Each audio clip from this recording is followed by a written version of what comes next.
Bonjour, bienvenue à la maison. Aujourd'hui, we're just going to be talking. Okay, we're going to be talking about guerrilla war in specific, but what all that encompasses and where I think that in the Minuteman prepared citizen space it is lacking. Okay, this is a very important video. This is not a high-speed shooting video. We're going to hit on that.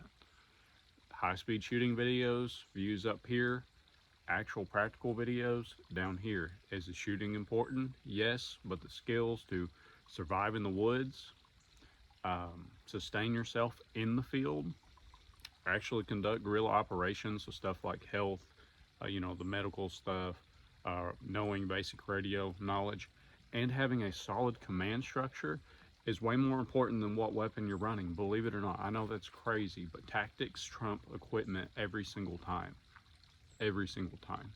Tactics trump equipment. Now, you might have where like thermal and then night operations, they're like this, but with good tactics, it will always trump equipment. So the thermal's here, the night operations is here. It's just how you know, it's what you know, and let's get into it. Now, if I fumble my words, look, I got a bad sinus infection right now. It is doing its number on me. All right, so I'm taking antibiotics, I'm getting better, but like, I'm gonna be fumbling my words. It's just, I'm human, I'm sick. That's how this works, okay? So I'm gonna try to be as clear and concise as I can. Hopefully you stick with me on this. So essentially,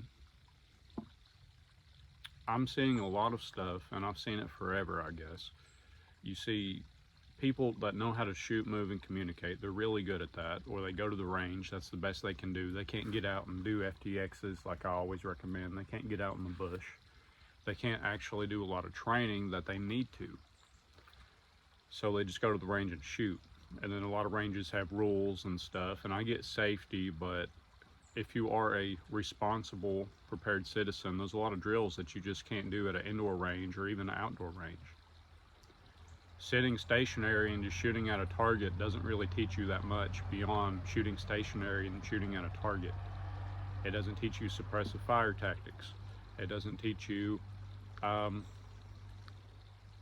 different distances. Let's say that your range only goes to 50 yards or 100 yards. Well, how are you going to engage that threat, a two-legged deer-sized target at 300 meters? Exactly. Now, we have to be realistic here when we talk about distances. That's something that I do, that I see a lot of people, they go way this way on, or they go way this way on. Some people's like, well, in the eyes of the law, if you shoot somebody over 50 yards, you're going to jail 9 out of 10 times. But guys, we're not, look, here on this channel specific, we talk about foreign invasion. Russia invades tomorrow, along with, I don't know, France doesn't like us anymore.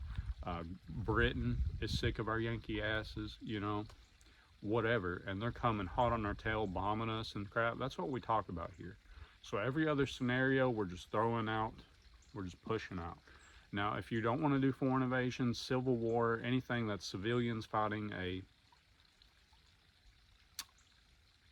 a war, civilians have to step up and fight a war. That's what we talk about on this channel. Okay, whether that be within ourselves, not like the government, I don't do none of that crap, but citizen versus citizen, or citizen versus foreign invaders, stuff like that.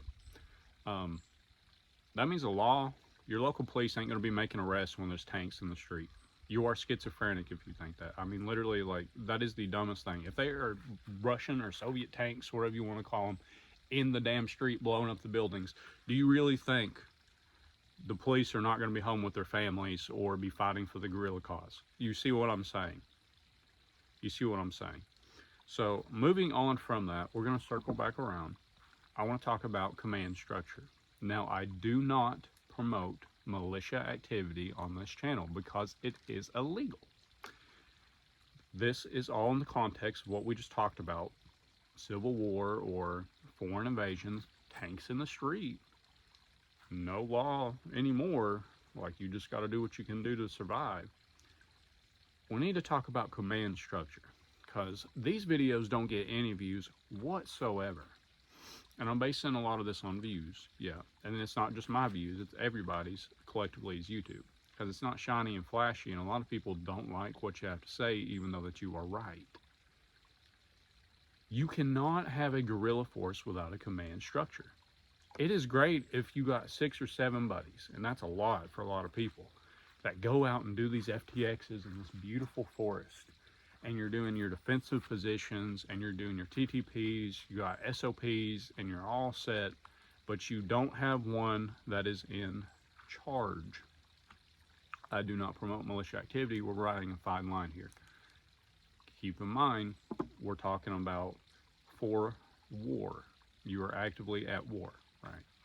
You have to have a command structure. Now, originally, I had like a 30-minute rant planned on this very topic, but I'm just going to give you some real-world examples. Do you think that the Taliban, which was a guerrilla force, and do you think that the Viet Cong, which was a guerrilla force, do you really, well, they were a little bit more governmentized, you know, in Vietnam, but they were essentially guerrilla fighters, okay? Farmers and crap like that. Do you really think they didn't have somebody they answered to? And I'm not talking about the good Lord up above. I'm talking about here on this earth. They had a command structure. They had officers. They had captains. They had generals. They had the #1 dude that led the resistance. That's how it is. And you can look at, oh gosh, what's that place? Myanmar right now. If you don't know what's going on in Myanmar, they're having a guerrilla war right now as we speak, going to town on their, I guess, government. It's over in China, or it's around there. It's really interesting. I'll put it that way. Very interesting in what they're doing and stuff. And I just feel so bad for these people, because the resistance is getting tore up one day, and then, you know, and they're fighting back, and it's kind of sad. But they have a structure. They have officers. They have #1 dude, head of the resistance. You got a lot of people going up in the Middle East, like Syria, against the Islamic State. They are going to war with the Islamic State and the tyrannical government over there. That is their views, not mine. I didn't say nothing about that. Don't come at me sideways, whatever. But that's what their views are, and they're fighting a guerrilla war against them. They have officers. They have people in charge. They have a command structure. They have people that they answer to, and then they have the #1 dude. For any actual guerrilla operation to be successful, it has to have a command structure. Now, if you're anything like me, I want to be the dude in charge, right? I'm the alpha male. I want to be the dude in charge because I got all this knowledge and information and stuff like that. Or for you, other reasons. Maybe it's an ego thing. I don't know. We all in our fantasies and, like, you know, stuff we play through and dream about in our heads, I'm the one in charge. I'm the one taking on the Terminator, or I'm beating up the Predator, or something like that. You know, the average male fantasy, right? That's not how it is in real life. Operation Poor, if war kicked off, might have to be 2nd, 3rd, 4th, 5th, or 6th in command. I might be an officer in charge of a platoon, but I'm not the general. You know what I'm saying? I might just have to suck it up and do my job. And I might have to do things that I don't want to do, that I think is dumb, that I don't want to do for the good of the cause. But people don't want to, they don't want to listen. They don't want to even think about that, because no, not me. I have to be the leader. I have to be the leader. Me? No, I got all this shooting training. I can't survive in the woods for 2 weeks, but I can shoot. I got to be the leader. No, that's not how the real world works, bro. For you to be successful in these operations, you have to have a command structure. You have to follow orders that sometimes you don't want to listen to. Now, I don't hit on a lot of conventional militaries, but what do? As soon as you get to basic training, they tear you down and build you back up to respect the command structure. Doing stuff you don't want to do, moving when you don't want to move, eating when you don't really have a choice. You have to eat now because you've got an SP and get in those trucks in 5 minutes. Stuff like that. The command structure is very important, because a guerrilla force or a conventional force, it moves and breathes within itself, right? It's like a body. When one part is suffering, it kind of taxes everything else. and it's not as efficient, it's not as effective. So just keep that in mind. There has to be a command structure in actual guerrilla war. I don't promote militia activity. I didn't tell you to do anything. I'm not legally responsible for what you do. You're a big boy or girl, whoever's watching this. But moving on from that, so now that we understand there has to be a command structure, you also have to have survival skills. Now, we could sit here and say a million scenarios of whatever's happening, or you're fighting in the city, or whatever. It doesn't matter. It doesn't matter. Because we could sit here and play what-if games all day. Knowing how to survive in the woods is a great skill to have, even if you live in the big city. You could live in New York and still 25 miles out of New York is forest. It's probably a good idea to know how to survive not only the city but the forest, and vice versa. If you live in a rural area, knowing some streetwise tips or city tips to live in the city after collapse would probably be a good idea. I'm just saying. But this is more about a sustainment. If you don't know how to sustain yourself over a prolonged period in whatever area that you live in currently, you are messing up. As I was saying though, sustaining yourself and knowing how to sustain yourself. And the most important thing that I found here that I personally needed to work on, and again, when you look at YouTube analytics and stuff, these videos don't get views. This video is to push it out to the community. This is supposed to be like a wake-up call, okay? People think they know how to survive. People think they know how to be comfortable in the field so their tactical complacency doesn't plummet.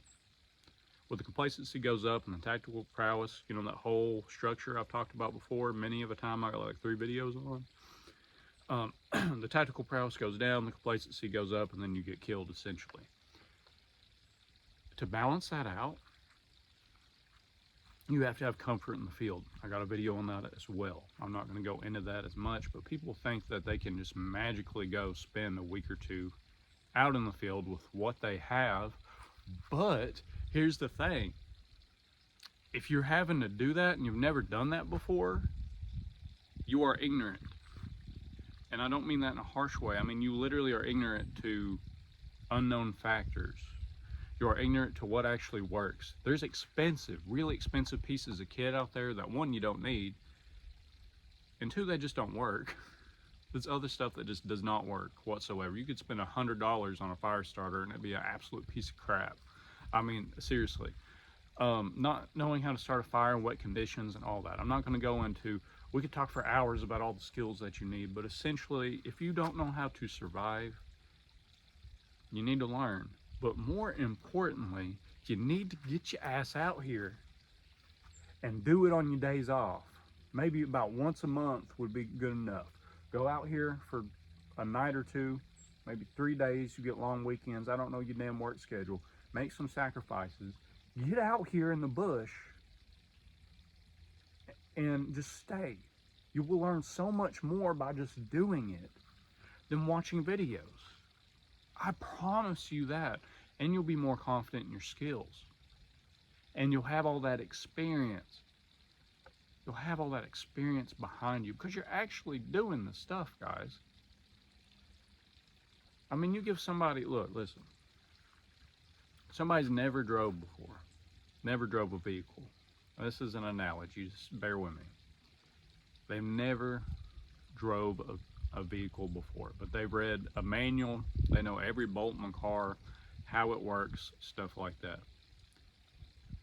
They still could not be a good driver because they've never actually drove. They're going to be jerky. They're going to, maybe be a little bit nervous and stuff like this. And there's a lot of barriers to get them to where they need to be as a driver, to be a competent driver. Even though they read all the manuals and stuff on it, they've never actually done it. Now, for war, obviously, we can't be out here shooting real bullets at people, for practice and stuff. But we can simulate that. We can simulate staying out here and not only just camping, but tactical conditions, or we can set conditions, or have like Grok or ChatGPT or Google Gemini, all those AI systems, to write us up, not necessarily a script, but write us up different scenarios. Hey, I'm camping this weekend. I want it to be like tactical, like a LARP mission type deal. Can you write me up something? That's what I do when I do my FTXs. I'll always have ChatGPT or something Just say, you know, I'm LARPing, or I'm just out here wanting to play soldier or whatever, you know. And just be like, just give me a general mission and some things I need to work on. You could be setting up a radio relay point. You could be setting up just basic security, depending on what level of competence you are, what, you know, what kinds of things you need to work on in your knowledge. I don't know you specifically, but just knowing that. And then, so there you go. You're getting your tactical training and skills with actual experience behind it. And you're getting your camping and survival knowledge right there, because you're actually out there doing it, living out of your rucksack for a couple nights. Or even just one night is good. Even if you can only do one night a month, that is so much better. That is 100 times better, leagues better, than just having a rucksack with a bunch of useless shit in it and never going out to use it. You don't know what you're doing. You do not know what you're doing if you do that. I promise you, you have no earthly idea. You're not going to be a successful warfighter. Your fantasies are like, so your fantasies are up here, you're already down here, and now you're way down here, your ass is going to get killed. This is real life and death if this crap happens. You don't understand that. Hypothermia, heat stroke, not just the weather, dehydration. Damn, you know, you need to eat. I don't think most people realize, I've hit on this before, most people don't realize how much you need to eat in a day. Especially when you're out here cutting wood and like working on a FOB, a forward operating base, or something like that. You have to have like 1,000 or 2,000 calories more than what you're eating now. How are you going to do that in the field? Half your rucksack needs to be food, to be honest with you, to just be comfortable, because you're just expending so much. Your calorie intake has to be so high because your energy expenditure is just so damn much. Guys, you can't just take a tuna packet and some ravioli and go up in these hills for 3 days. That's not how that works. Look at my biggest example for this is the Outdoor Boys. You know, he does all kinds of crazy stuff. You know who he is, right? He's not tactical or anything, but he goes and he survives and he camps. He eats like a king every single video, because not because he is oh man, I'm drawing a blank. He just likes to eat, but because that's what he needs. He needs all those baked potatoes. He needs all that bacon. He needs that butter. But imagine trying to plan meals for 2 weeks. Because I'd recommend, now, no militia activity, I'd recommend you and your group, rotate every 2 weeks, depending on how much men you have. Because 2 weeks seems to be the limit. Theoretically, a guerrilla force could stay out indefinitely. That's not a good idea. You need to have like people in a decent city with decent security or something like that, or a homestead where they can rest and get good sleep. And then you need people rotating in and out of like LPOPs and like the FOB. That's just, in an ideal world, that's how that would be. You wouldn't have the same people out for 6-7 months, or however long the war is, whether it be 6 months or 4 years, out there the whole time in the field. That's just not a good idea whatsoever. So having, you know, like a 2-week rotation, so half the month you have this group out, group A, and then half the month you have group B, would be a very efficient way to do things. And then maybe have some stragglers that just stay on the homestead. Now, I don't know you, I don't know your situation, I don't know what you plan to do, but everything I'm saying right now is facts. You need to, and the sad part is the people that need to hear this probably aren't watching by now. They've already clicked off because I'm tearing them up. That's really the bad part about this. But you need to get out there and train. You need to understand that there's a command structure, not make one, because then you get into legal, oh, it's a militia, oh, it's a gang, blah, blah, blah. And then next, your door's getting kicked in and your dog's shot. You know what I'm saying? That's just how it is. It's very sketchy on the law. I don't care what you do, all right? I don't care what you do personally. I've said that about 5 times in this video. Just, I didn't tell you to do it. I'm just saying, if it kicked off and it was a real war, that you would have to have a command structure there. Yeah, it's just some stuff you need to understand. Learn how to survive. Peace out. I'm gonna go inside and have some chicken noodle soup and try to get all this snot out of my nose. And yeah, I'll see you next time on the mountain. Stay frosty. God bless you. Au revoir. A bientôt. Peace.